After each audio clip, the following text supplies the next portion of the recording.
তাকবীর, নারায়ে রিসালাত।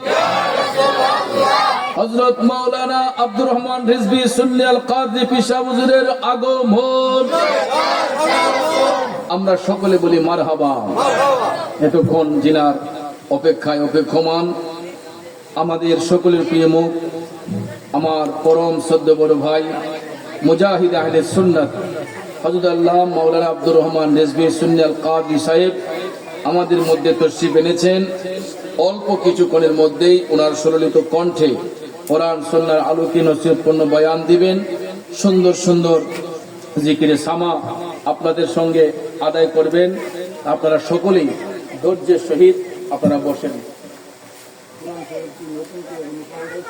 না, আমরা বাপ দাদারা দেখছি মসজিদের গায়ে আগুন দিতে, আমাদের গ্রামে সব মসজিদ এগুলো ইখতিলাফি মাসালা, এগুলা সমাজে বিভ্রান্ত হয়। এই জন্য দরজার মধ্যে আগুন দেওয়াটাই মসজিদের ভিতরে 5 ওয়াক্ত নামাজের আযান মসজিদের ভিতরে না, 5 ওয়াক্তের আযান দেখছি বাবার সঙ্গে। জি, অহন যারা ইমাম সাহেবরা আছে মসজিদের ভিতরে আযান না। জি, আযান মানে আহ্বান করা, মুসল্লিদেরকে নামাজের জন্য ডাকা। এই জন্য আপনারা এটা খেয়াল রাখতে হবে, মসজিদ হচ্ছে নামাজের স্থান, আল্লাহকে সেজদা করার জায়গা, আল্লাহর ঘর মসজিদ, এটা ইবাদতের স্থান। আর আযান আহ্বানটা করা হবে আলাদা মিম্বর দিয়ে। আপনারা আগেকার মসজিদগুলো, পুরাতন মসজিদগুলো আপনারা যখন দেখবেন, আমি দেখেছি সকল মসজিদের মধ্যেই আযানের জন্য আলাদা মিনারা ছিল। এই জন্য এখন অনেক জায়গায় জায়গার সংকুলনে অনেকে মিনারা দিতে ইচ্ছুক হলো, অনেকে দেয় না, ভাবছে যে আযান তো ভিতরে দেওয়া হয়, কিন্তু মসজিদের ভিতরে আযানটা না দেওয়াই শ্রেয়।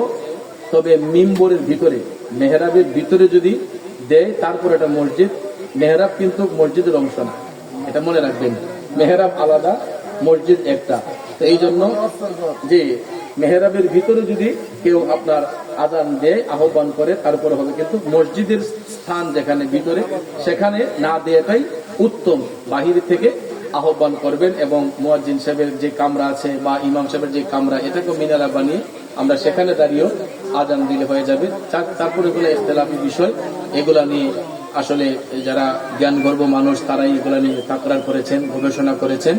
এবং একটা কথা মনে রাখবেন, আল্লামা রিজভী সাহেব হুজুর কেবলা যেই সমস্ত মাসালার ফতোয়া দিয়েছেন, এগুলার মধ্যে তুরুপ ধরা বা এগুলার মধ্যে টেক দেওয়া এই বাংলাদেশে এরকম আলেম খুব কমই আছে। এই জন্য ওনার যে ফতোয়া তিনি দিয়ে গিয়েছেন, এগুলো আজ পর্যন্ত কেউ এগুলাকে এই কাউন্টার দিয়ে এটাকে নিচু করতে পারে না এবং কখনো পারবে না। কারণ তিনি হকের উপর অটল ছিলেন এবং তিনি মৃত্যুর আগ পর্যন্ত তিনি হকের উপর প্রতিষ্ঠিত ছিলেন।